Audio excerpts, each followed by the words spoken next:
Assalamualaikum warahmatullahi wabarakatuh. Anak-anakku yang kami banggakan, semoga selalu dalam lindungan Allah Subhanahu wa taala dan tentunya mudah-mudahan mendapatkan ilmu yang bermanfaat dan dimudahkan segala urusan. Pada hari ini kita akan mempelajari mengenai iman kepada hari akhir.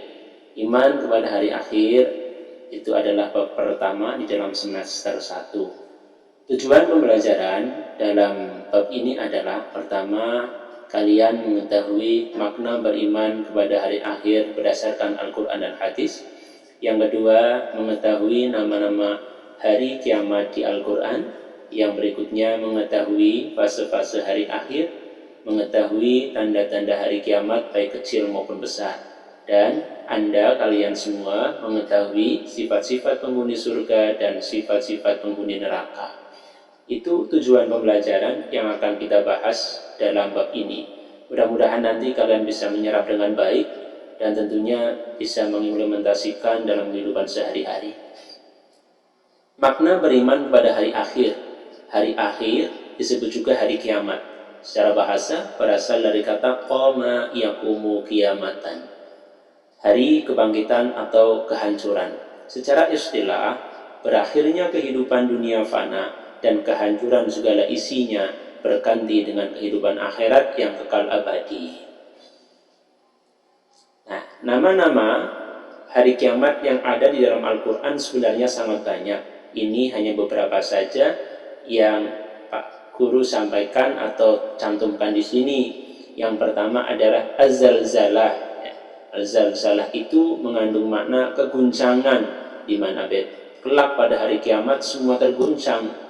Jadi di sini disebut dengan kata-kata atau dengan kata lain adalah Az-Zalzalah.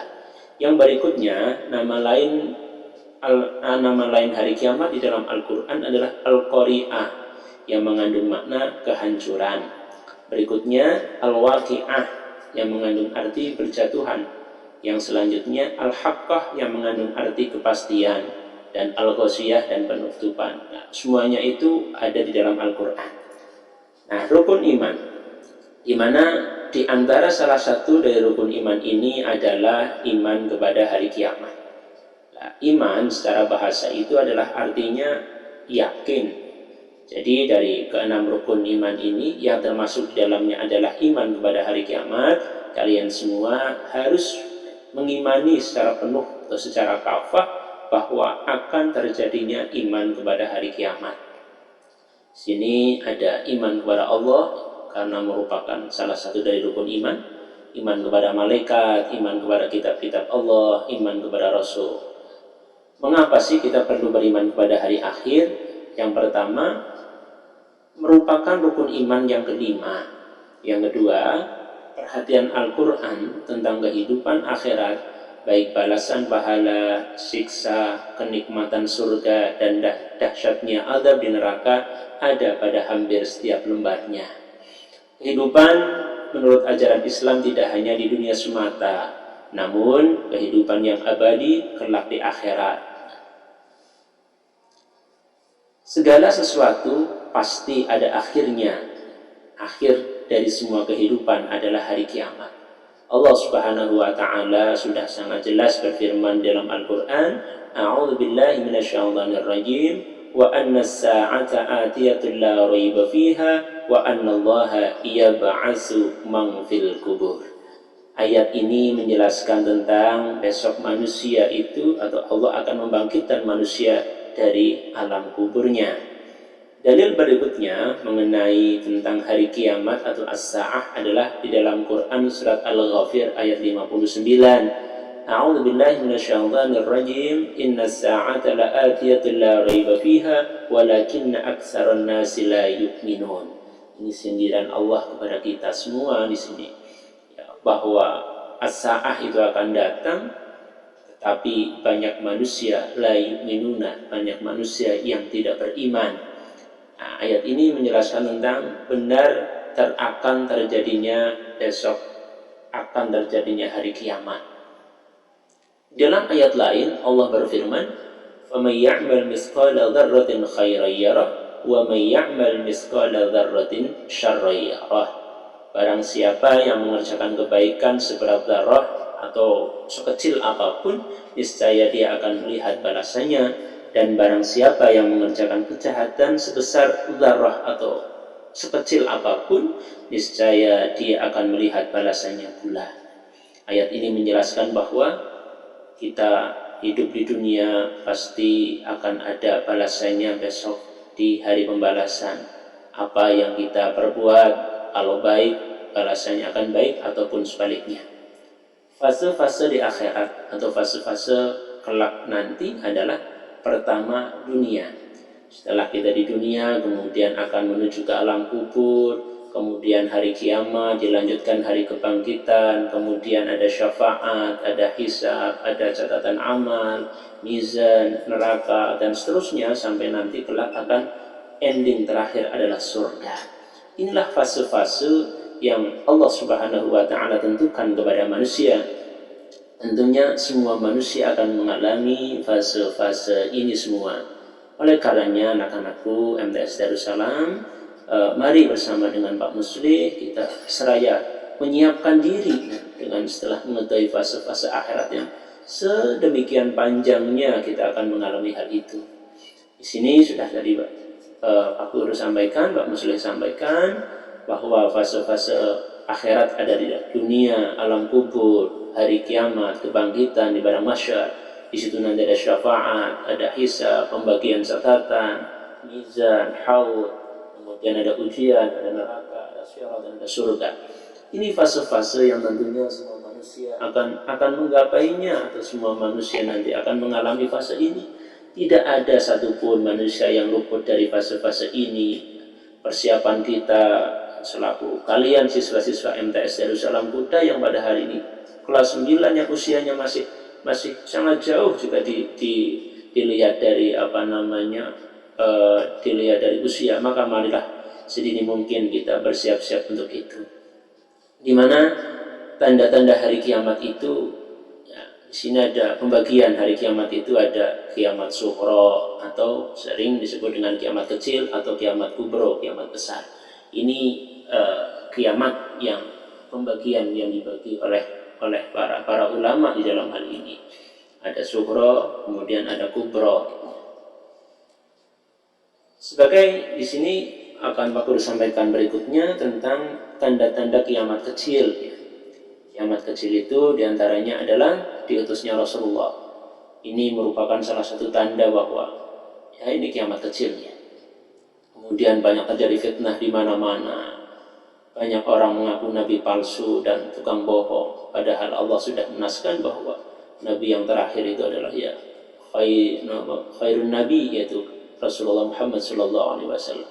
Tapi masih banyak sekali orang-orang yang mengaku dirinya adalah nabi. Nah, ini berarti salah satu sebagian tanda-tanda kiamat kecil. Kemudian munculnya pemimpin-pemimpin zalim dan diktator, dalam arti dia hanya mementingkan kepentingannya sendiri, kemudian lupa dengan kepentingan kemaslahatan terhadap umat. Nah, itu tadi sangat banyak sekali tanda-tanda kiamat kecil. Nah, di sini tanda-tanda kiamat kubro, tentunya kiamat yang sesungguhnya, karena kiamat kubro. Ada turunnya Imam Mahdi, turunnya Nabi Isa, munculnya Asap, munculnya Dajjal, munculnya Dabbah, matahari terbit dari barat, munculnya Ya'juj Ma'juj, kemudian terjadi terjadi tiga penenggelaman bumi, barat, timur, jazirah Arab. Ini merupakan tanda-tanda kiamat kubro. Nah, berarti kalau sudah ada tanda-tanda kiamat kubro ini, alam semesta ini sudah akan saatnya hancur. Disinilah tahapan-tahapan manusia yang akan mempertanggungjawabkan amal-amal di dalam dunia ini. Rasulullah Shallallahu Alaihi Wasallam bersabda, "Yajma'ullah yaumal qiyamah al-awwalin wal akhirin fi su'idin wahidin, wa yasmi'uhum ad-da'i wa yanfuduhum al-basaru, wa tadnu syamsu fayablughun nasa minal ghammi wal karbi ma la yutiquna wa ma la yahtamilun." Nah, itu arti bisa kalian baca di dalam arti di bawah itu, hadis riwayat Muslim nomor 287. Ini salah satu sabda Nabi yang menerangkan tentang kejadian kelak pada hari kiamat Allah, akan mengumpulkan seluruh makhluk. Di mana juga Rasulullah berfirman terhadap turunnya Nabi Isa, ya. Qaulihim inna qatalnal masih Isa ibn Maryam. Rasulullah ma qataluhu wa ma salabuhu walakinna syubbiha lahum wa innal ladzina ikhtalafu fihi la fi syakkin minhu ma lahum bihi min ilmin illa ittiba'al dhanni wa ma qataluhu yaqina barrafa'allahu ilaihi wa kana Allahu azizan hakimah. Ini merupakan salah satu firman dari Allah yang menunjukkan indikasi-indikasi tentang turunnya Nabi Isa alaihissalam. Di situ berarti kalau sudah turunnya Nabi Isa tanda-tanda kiamat kubra. Allah juga berfirman, "Idza qala Allah ya Isa inni mutawaffika wa rafi'uka ilayya." Di dalam Quran surat Ali Imran ayat 55. Ingatlah katanya Allah ini ketika Allah berfirman, "Hai Isa, sesungguhnya aku akan menyampaikan kamu pada akhir ajalmu dan mengangkat kamu kepadaku." Ini juga merupakan salah satu tanda-tanda atau indikasi tentang kiamat kubra. Dimana tadi kan kiamat terbagi menjadi dua, ada kiamat kubra dan kiamat sughra. Nah, turunnya Nabi Isa ini salah satu tanda kiamat kubra.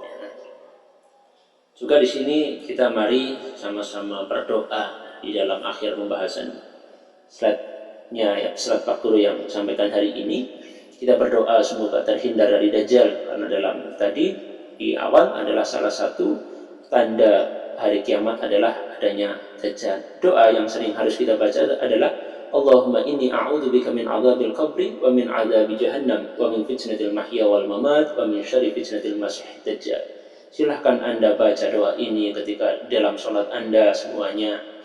Kita berharap kepada Allah supaya dijauhkan dari siksa kubur, kemudian siksa api jahanam, kemudian dari fitnah.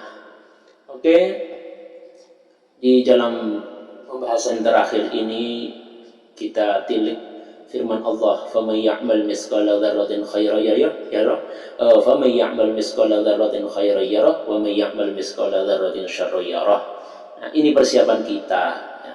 Setelah kita membahas tentang iman kepada hari akhir, anak-anakku MTS Darussalam Kuda kelas 9, mari kita siapkan sedini mungkin amal-amal kita yang baik kepada siapapun, karena salah satu langkah kita mempersiapkan diri kita supaya besok kelak kita mendapatkan balasan yang baik di sisi Allah Subhanahu wa Ta'ala. Terima kasih untuk hari ini. Assalamualaikum warahmatullahi wabarakatuh.